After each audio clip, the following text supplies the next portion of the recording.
में एक भोला नाम का ग्वाला रहता था, दूध वाला। वो प्रतिदिन दूध निकाल के गांव में बेचने जाता और बेचने के बाद उसका जो दूध बच जाता वो लौटते समय एक शंकर भगवान का मंदिर था, उसी मंदिर पर शंकर भगवान को जल चढ़ा देता। पूरा जितना दूध बच जाता था उसका उतना का जल चढ़ा देता था। तो डेली जब भी वो जल चढ़ाता, डेली उसका एक दोस्त था, वो देखता था कि जितना दूध बचता है सब ले जाकर शंकर भगवान के पास जल चढ़ा देता है। तो एक दिन वो पूछा अपने दोस्त ले कि अच्छा बताओ भोला, तुम जितना दूध बच जाता है बेचने के बाद तो तुम क्यों पूरा दूध शंकर भगवान पर मतलब जल चढ़ा देते हो? तो भोला बोला कि देखिए, आदमी जैसे रोज़ पूजा करने आदमी जाता है तो बहुत लोग को देखते हैं कि एक लोटा पानी में थोड़ा सा दूध डाल के जल चढ़ाते हैं। तो वो वाला तो भोला बाबा जैसे दूध पी के कमज़ोर हो जाएंगे, इसीलिए हम एकदम बढ़िया शुद्ध दूध उनको चढ़ाते हैं कि दूसरे लोग जो जल चढ़ाते हैं दूध उसमें पानी रहता है तो कमज़ोर भोला बाबा नहीं होंगे, मेरा दूध पी के वो ताकतवर ही रहेंगे। ऐसा उसने अपने दोस्त जो दोस्त था उससे बोला। तो उसका दोस्त हंसने लगा, बोला कि तुम एकदम बिल्कुल भोला हो। ऐसा कह के उसका दोस्त आगे बढ़ गया।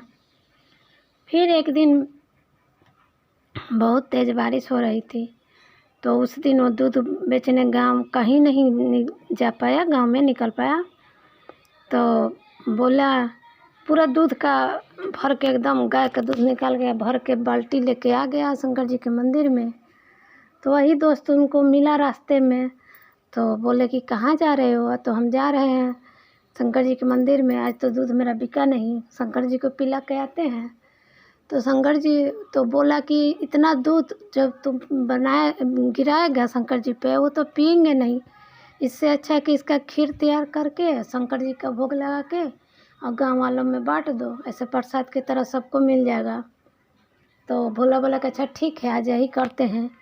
तो भोला वापस गया घर और उसका खीर बना दिया, दूध का खीर बना के फिर लाया, भगवान को भोग लगाया। भोग लगा के फिर अपना गांव वालों को सबको खीर बांट दिया। अब भोला ऐसा ही करने लगा, सप्ताह में एक दिन रोज़ दूध चढ़ाता और एक दिन खीर बना के और भगवान को भोग लगा के मंदिर में बांटता। यह सब शंकर भगवान और माता पार्वती अपना कैलाश पर्वत से देख रहे थे। तो एक दिन माता बोली कि देखिए आपका कितना भक्त अच्छा है, आपका कितना ख्याल रखता है। तो शंकर भगवान अपना हंस रहे थे, बोले कि चलो आज इसका परीक्षा लेके आते हैं नीचे ले। तो अपना दोनों आए सेठ सेठानी का रूप धर के और भोला के पास आए। तो भोला से बोले कि शंकर भगवान सेठ जी के रूप में थे, बोले कि मेरे घर में बहुत दूध का ज़रूरत है, तुम गांव में दूध बेचने मत जाना, प्रतिदिन जितना भी दूध होगा मेरे घर हम आके ले जाएंगे, यहीं से मेरे घर दूध जाएगा। तो भोला कहा कि देखिए पूरा दूध तो हम आपको नहीं दे सकते हैं। तो क्यों नहीं दे सकते हैं? तो हम अपने भोले बाबा को शंकर भगवान को दूध पिलाते हैं, सारा दूध दे देंगे लेकिन थोड़ा सा दूध उनके लिए ज़रूर रखेंगे। तो नहीं, ऐसे नहीं होगा, हमको तो पूरा दूध का ज़रूरत है, वो सेठ जी बोले। तो भोला बोला कि नहीं, तब हम नहीं दूध बेचेंगे। इतना बोल के वो भोला चला गया। और इस सेठ जी शंकर भगवान क्या किए कि वापस आते समय ब्राह्मण और ब्राह्मणी का रूप धर के वहीं रास्ते में बैठ गए। अब भोला इधर से दूध लेके जा रहा था जब शंकर जी को चढ़ाने, तो वही उसको भोला को देख के और ब्राह्मण और ब्राह्मणी, पंडित जी और पंडिताइन अपना बोलने लगे कि बहुत ज़ोर से हमको भूख लगा है, प्यास लगा है, कुछ दे दो खाने को।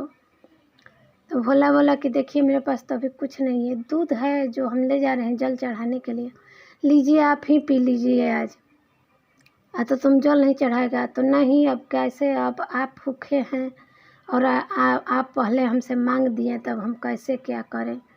भोला ने सारा दूध उन दोनों को दे दिया जल अपना पीने के लिए। पी लिए पंडित और पंडिताइन जी, पी के खूब खुश हुए और असली रूप में अपना आ गए शंकर भगवान और पार्वती माता।